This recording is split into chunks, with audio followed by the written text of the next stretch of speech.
Government committed to APEC objectives and mission in post-COVID era.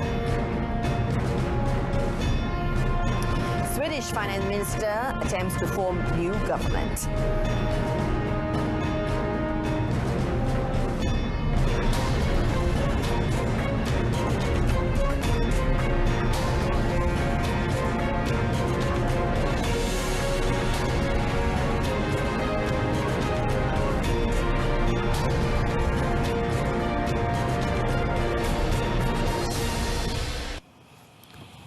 Hello and good afternoon. Thank you for joining us. You're watching Updates at Noon. With me, I'm Jessica Lee. The government is committed to doing the best possible efforts in advancing towards the objectives of the Asia-Pacific Economic Cooperation and Wawasan Putrajaya 2040. For the purpose, Malaysia shared its national post-COVID economic recovery plans with fellow member countries of the forum. Prime Minister Datuk Seri Semasa, through a posting on his official Facebook page, informed of his participation in the APEC Business Advisory Council dialogue upon concluding his official visit to Indonesia. During the session, he had explained Malaysia's plans regarding economic recovery in the post-COVID era via online. The plan involved extensive immunization plans, comprehensive economic stimulus packages worth up to $127 billion, as well as reopening of international borders through vaccinated travel lanes, VTL, and one-stop centres. This year, APEC will be chaired by the Prime Minister of New Zealand, Jacinda Ardern. 0.47 million individuals, or 78.5% of adolescents aged between 12 and 17, have completed their COVID-19 vaccination as of yesterday. According to the data provided by the Health Ministry on the COVID Now portal, 95.1% of the adult population, or 22.25 million individuals, have completed the vaccination, and 22.84 million individuals have received at least one dose of the vaccine. On the other hand, there are still 1.03 million individuals, or 4.4% of the adult population, who have yet to receive the vaccination. Overall, a total of 24.73 million individuals, equivalent to 75.7% of the population in Malaysia, have completed their COVID-19 vaccination. A total of 143,662 doses of the vaccine were dispensed yesterday, of which 42,888 doses were for the second dose recipients, 8,449 doses as first dose, and 92,325 doses as booster dose. This brings the total number of doses administered under the National COVID-19 Immunization Program, or PICK, to 50,946,620. Communications and Multimedia Minister Tan Sri Anwar Musa has issued a gentle reminder to RTs who have yet to get vaccinated against COVID-19 to do so quickly for swift resumption of the creative industry revitalization.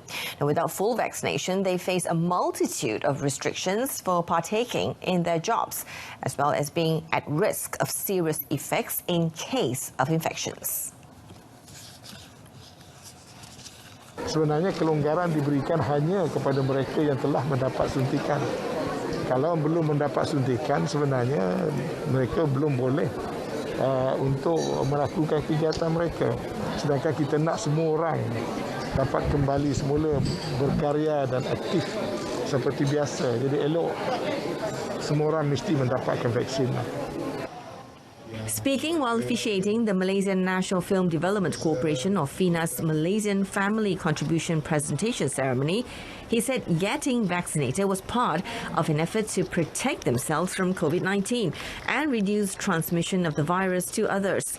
He added the nation must adapt to living with COVID-19 and not let the virus stop us from filming or taking part in stage or singing shows.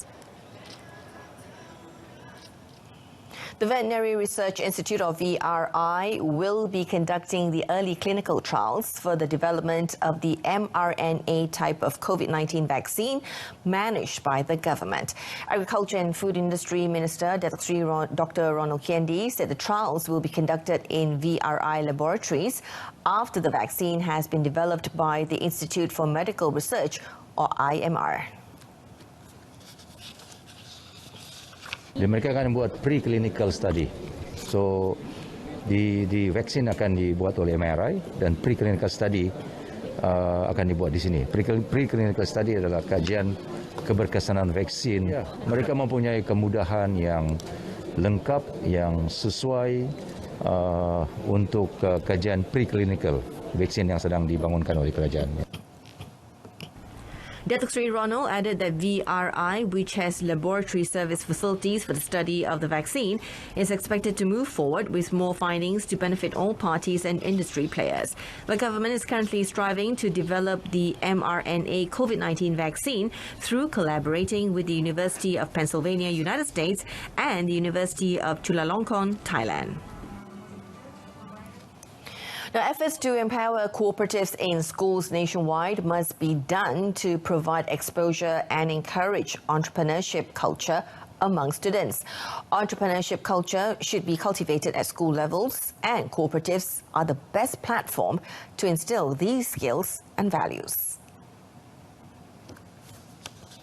Entrepreneur Development and Cooperatives Minister Tan Sri Noor Omar said the efforts will be made alongside the Education Ministry to plan the empowering of school cooperatives.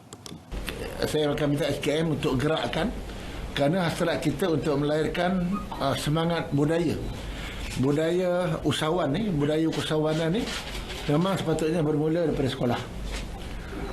Jadi kalau daripada sekolah dia dah ada semangat untuk menjadi seorang usahawan, maka dia punya budaya nak makan gaji itu dah jadi soalan yang kedua. Tan Sri Noor said this during the officiation ceremony of the Selangor Education Program in Shah Alam.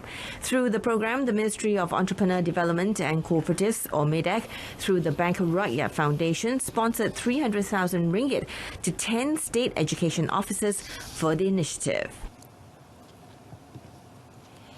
The delivery and logistics system in Sarawak will be improved in the near future for the benefit of customers and entrepreneurs alike. The decision was made by the state government in order to support the e-commerce chain sector, which is currently developing rapidly in Sarawak. According to Chief Minister Dato' Patinggi Abang Johari Tun Openg, his side will form and nurture strategic ties with logistics sector players. Through the initiative, it is hoped that both buyers and entrepreneurs will be able to enjoy higher quality of delivery services. Dato' Patinggi Abang Johari added that the e-commerce development must be bolstered by an efficient logistics system, especially in terms of delivery services involving rural areas. He announced this during the officiating ceremony of the new e-wallet mobile application, D-Bazaar, at Wisma Bapa Malaysia, Kuching. Another 2 fugitives hunted by the police after escaping the Papar Immigration Detention Centre recently have been detained yesterday. Now, to date, 9 out of 14 fugitives have been apprehended after they escaped from the centre in the wee hours through the toilet ceiling before cutting the grill fence. When contacted by RTM, Papua District Police Chief Deputy Superintendent Bartholomew Umpit confirmed the arrest of the 2 fugitives. As of now, police are still conducting manhunt on the remaining 5 fugitives. Nazwin Usman, 24, Herman Bilau, 35, Husin Japar, 43, Pertama Lapanji, 40, and Tuliang Madalani, 35. The Immigration Department, the Air Operations Force, K9 Tracking Dogs and the Marine Police Force are also assisting in the operation. Anyone with information can contact the Papua District Police Headquarters at 088 916 064 or the nearest police station for immediate action. DSP Bartholomew said the case is being investigated under Section 223 of the Penal Code for escaping from detention and resisting lawful arrest. Kuala Lumpur and ATM put on a brilliant display of skills as they claim victory against their respective opponents in Group C of the Tun Abdul Razak Hockey Cup 2021. Kuala Lumpur staged a comeback after lagging behind Penang 1-4 as they caught up from their deficit and added a goal on top of it to emerge the victor in the match 5-4. The match, which took place at Field 1 of the Bukit Jalil National Hockey Stadium, witnessed the winning goal scored by Mohammad Shamin Mohammad Yusof in the 49th minute. The victory ensured Kuala Lumpur to claim their place at the top of Group C with 6 points in hand. Meanwhile, in another Group C encounter, ATM started off their campaign in style with a comfortable 3-1 win over Kelantan.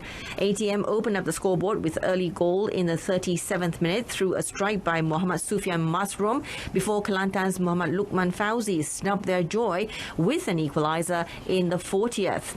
ATM, however, rose again to take control of the match with goals from Muhammad Irfan Haikal Abdul Rahim and Muhammad Yazid Yahya at the end of the second half. The news at 10 coming up at 10 p.m. on My Freeview Cellular and Berita RTM channel 123. You can also stream the channel via YouTube or RTM's Click web portal and mobile app. Thank you very much for watching. I'm Jessica Lee.